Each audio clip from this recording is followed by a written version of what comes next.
झारखंड विधानसभा चुनाव की तारीखों का ऐलान हो चुका है। 2 चरणों में झारखंड में वोटिंग हो रही है और पहले चरण में 13 तारीख को और दूसरे चरण में 20 नवंबर को मतदान होगा।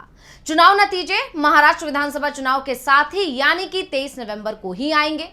तो झारखंड विधानसभा का कार्यकाल 5 जनवरी 2025 को खत्म हो रहा है। ऐसे में ये पहले से तय माना जा रहा था कि चुनाव का ऐलान कभी भी हो सकता है और अब चुनाव की तारीखें सामने आ चुकी हैं। ऐसे में सवाल एक जो उठ रहा है वो ये कि क्या एक बार फिर इंडिया गठबंधन की सरकार झारखंड में बनने जा रही है। तो इस रिपोर्ट में हम आपको बताएंगे कि इस बार झारखंड में किस दल का पलड़ा भारी दिख रहा है और बीजेपी क्या रणनीति बना रही थी या जेएमएम की तरफ से क्या कुछ तैयारियां की गई हैं। नमस्कार, मैं हूं अंशिता। तो झारखंड में किस दल का पलड़ा भारी है, इस पर आगे बात करेंगे, लेकिन सबसे पहले ये जानते हैं कि झारखंड का अभी तक का इतिहास क्या रहा है। तो मैं आपको बता दूं कि झारखंड राज्य 2000 में अस्तित्व में आया और शुरुआत से ही राज्य में राजनीतिक अस्थिरता का दौर शुरू हो गया। शुरुआती 14 साल में झारखंड ने 10 सीएम देखे हैं। एक बार तो निर्दलीय चुनाव जीते मधु कोड़ा सीएम बन गए। उन्होंने 2 साल तक सरकार चलाई। सबसे बड़ी बात, उनकी सरकार में जो लोग मंत्री भी बने वो या तो निर्दलीय जीत कर आए थे या फिर उनकी पार्टी को 1 या 2 सीट मिली थी। मधु कोड़ा 18 सितंबर 2006 से 28 अगस्त 2008 तक राज्य के सीएम रहे थे। सिर्फ यही नहीं, झारखंड में 3 बार राष्ट्रपति शासन भी लगाना पड़ा है। तो आपको बता दूं कि राष्ट्रपति शासन जो पहली बार लगा था वो 19 जनवरी 2009 में लगा था, जो 29 दिसंबर 2009 तक के लिए लगाया गया था। इसके बाद जो दूसरी बार राष्ट्रपति शासन 2010 में लगा, जो 1 जून 2010 से 10 सितंबर 2010 तक के लिए लगा। इसके अलावा जब तीसरी बार राष्ट्रपति शासन लगा वो 2013 में लगाया गया, जब 18 जनवरी 2013 से ये राष्ट्रपति शासन शुरू हुआ था और 13 जुलाई 2013 तक चला था। लेकिन 2014 से राज्य में राजनीतिक स्थिरता आई। रघुवर दास 2014 में झारखंड के सीएम बने तो वो राज्य के पहले ऐसे सीएम बने जिन्होंने अपना 5 साल का कार्यकाल पूरा किया और तब से अब तक स्थितियां थोड़ी स्थिर हो गई हैं। इसके बाद हेमंत सोरेन करीब 4.5 साल तक सीएम रहे। बीच में 5 महीने के लिए चंपाई सोरेन सीएम बने।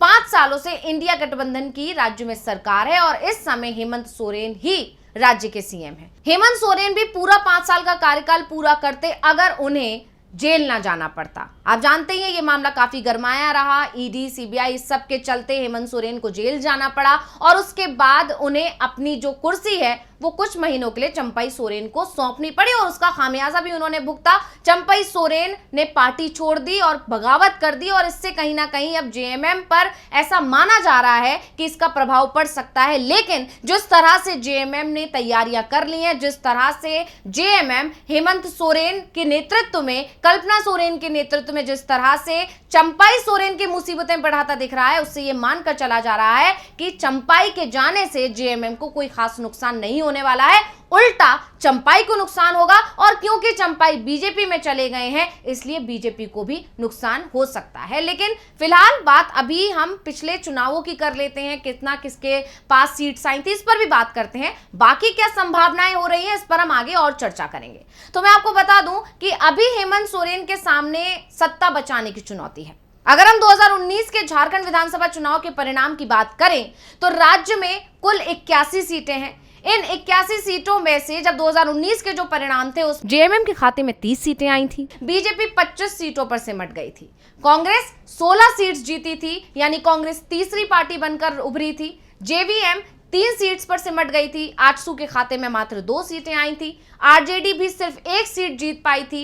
एनसीपी भी सिर्फ 1 सीट जीत पाई थी। सीपीएम भी सिर्फ 1 सीट जीत पाई थी और निर्दलीय 2 सीट जीते थे। अब जैसा कि आप जानते हैं कि एनसीपी में अब बंटवारा हो चुका है तो इसका खामियाजा बीजेपी और जेएमएम दोनों को शायद भुगतना पड़ सकता है। तो अब बात करें, कांग्रेस, जेएमएम और आरजेडी गठबंधन में चुनाव लड़ी थी, यानी कि ये जेएमएम के साथ ही थे, तो कांग्रेस और आरजेडी की जो सीट्स थी वो जेएमएम को मिल गई थी और इस गठबंधन को कुल 46 सीटों पर जीत मिली थी, यानी बहुमत से 5 सीट ज्यादा मिली थी इस गठबंधन को। और इस बार भी हालात में ज्यादा बदलाव आता नहीं दिख रहा है, यानी पुरानी वाली ही स्थिति है। जेएमएम के साथ ही कांग्रेस है और इस बार जो पिछले जितने भी अभी चुनाव रहे हैं, चाहे वो लोकसभा चुनाव हो या जम्मू कश्मीर के नतीजे रहे हो, गठबंधन को अच्छी खासी संख्या मिली है, ये हमने देखा है। हरियाणा की बात इसलिए नहीं करेंगे क्योंकि वहां के नतीजों पर सवाल खड़े हो रहे हैं लगातार, और वैसे भी वहां पर कांग्रेस गठबंधन में नहीं थी, अकेले थी। फिलहाल बात गठबंधन की कर रहे हैं तो जम्मू कश्मीर में गठबंधन को अच्छा खासा आंकड़ा मिला है और ऐसी ही स्थितियां झारखंड में भी बनती हुई दिखाई दे रही हैं। फिलहाल बीजेपी की स्थिति सबसे ज्यादा मुश्किल नजर आ रही है और खासकर आदिवासी बेल्ट पर जहां 32 सीटें हैं। कोल्हान और संथाल रीजन की ये सीटें बीजेपी की चिंता को सबसे ज्यादा बढ़ा रही हैं। अब आप कहेंगे कोल्हान कैसे बढ़ा सकता है, वहां से तो चंपाई है और चंपाई को कोल्हान का टाइगर कहा जाता है और चंपाई अब बीजेपी के साथ है। तो मैं आपको बता दूं कि यही सबसे बड़ी टेंशन है, क्योंकि चंपाई से अब झारखंड की जनता नाराज हो चुकी है, क्योंकि जिस तरह से उन्होंने हेमंत सोरेन के साथ, जेएमएम के साथ जो दगा किया है, विश्वासघात किया है, उससे जनता के अंदर उनके खिलाफ नाराजगी और इसका नुकसान चंपाई को भी होगा और क्योंकि चंपाई बीजेपी में है इसलिए बीजेपी को भी होगा। तो अगर 2019 की हम बात करें तो इस बेल्ट पर 2019 के विधानसभा चुनाव में बीजेपी को सिर्फ 4 सीटों पर ही जीत मिल पाई थी। एक सीट जेवीएम को और एक सीट पर निर्दलीय उम्मीदवार चुनाव जीता था।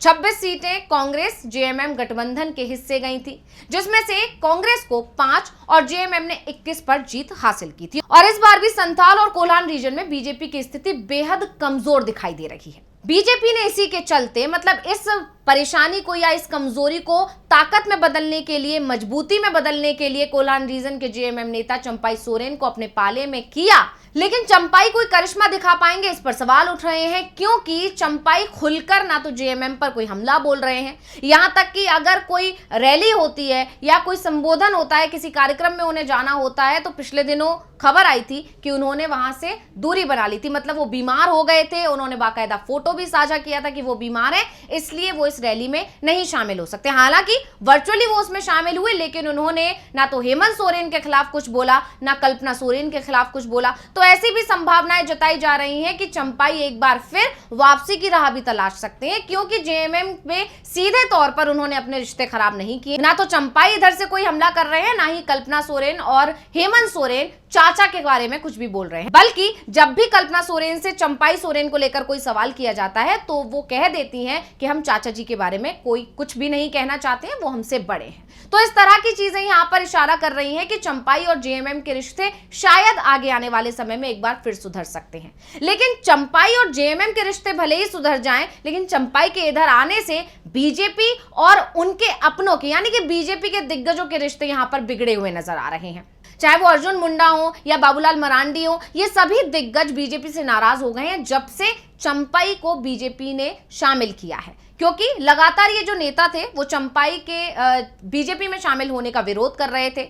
हालांकि बीजेपी आलाकमान ने उनकी बात को अनसुना किया और उसके बाद बाबूलाल मरांडी को दिल्ली बुलाया, उन्हें समझाने की कोशिश की और बाद में खबर आई कि चंपाई आखिरकार बीजेपी में शामिल हो चुके हैं और इसका नुकसान अब बीजेपी को उठाना पड़ सकता है। और बीजेपी के लिए सिर्फ एक यही चुनौती नहीं है, उसके अलावा सबसे बड़ी चुनौती उसके खुद के सहयोगी बन गए हैं, क्योंकि इधर चिराग पासवान ने भी कह दिया है अच्छी खासी सीट्स पर चुनाव लड़ना चाहते हैं।